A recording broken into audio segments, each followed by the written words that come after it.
विषय mechanical energy के विभिन्न रूप। क्या आपने कभी सोचा है कि जिस दिन पेंडुलम घड़ी की चाल चलती है और ऑटोमोबाइल कैसे चला गया है? हाँ, ये सभी संभव है क्योंकि संबंधित परिवर्तन के लिए जिम्मेदार एजेंट ऊर्जा के अधिकारी है। इस प्रकार की ऊर्जा जिसे काम करने के लिए इस्तेमाल किया जा सकता है, इसे यांत्रिक ऊर्जा कहा जाता है। यांत्रिक ऊर्जा को ऊर्जा के एक रूप में परिभाषित किया जा सकता है जिसे सीधे काम करने के लिए उपयोग किया जा सकता है। यांत्रिक ऊर्जा के रूप संभावित ऊर्जा और गतिज ऊर्जा है। यह संभावित ऊर्जा आप एक घड़ी के एक घाव के वसंत देख सकते हैं। एक जलाशय में धनुष और पानी। आपको ये आभास हो जाता है कि इन वस्तुओं में ऊर्जा नहीं है, लेकिन हम जानते हैं कि एक घड़ी की चाल पर एक बार एक वसंत जीतने के लिए तीर तब चलाया जाता है जब फैला हुआ धनुष छोड़ा जाता है और जब पानी किसी जलाशय में जमा हो जाता है और इसे पानी के पहिए के पानी के टैंक पर मोड़ने के लिए बनाया जाता है।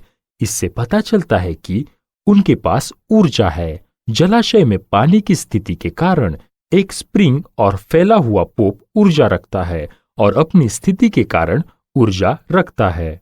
इस प्रकार की ऊर्जा अपनी स्थिति को करने के लिए प्रस्तुति करती है, जिसे सभी स्थिति संभावित ऊर्जा कहते हैं।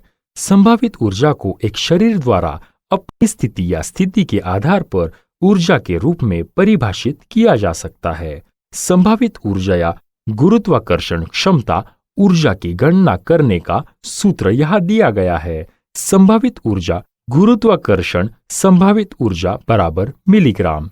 क्या वस्तु का द्रव्यमान GIS त्वरण गुरुत्वाकर्षण के कारण है और h वस्तु की ऊंचाई है।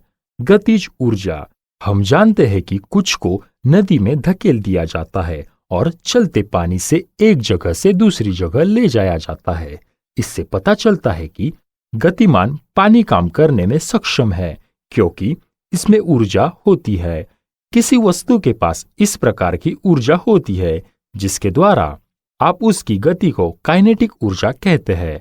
इस गतिज ऊर्जा को किसी वस्तु द्वारा अपनी गति के आधार पर ऊर्जा के रूप में परिभाषित किया जा सकता है। सभी चलती वस्तुओं में काइनेटिक ऊर्जा होती है। काइनेटिक ऊर्जा की गणना करने का सूत्र यहाँ दिया गया है। गतिज ऊर्जा बराबर 1/2 mv², जहां m वस्तु का सबसे अधिक है और v इसका वेग है। काइनेटिक और संभावित ऊर्जा या यांत्रिक ऊर्जा के दो रूपों को एक रूप से दूसरे रूप में परिवर्तित किया जा सकता है।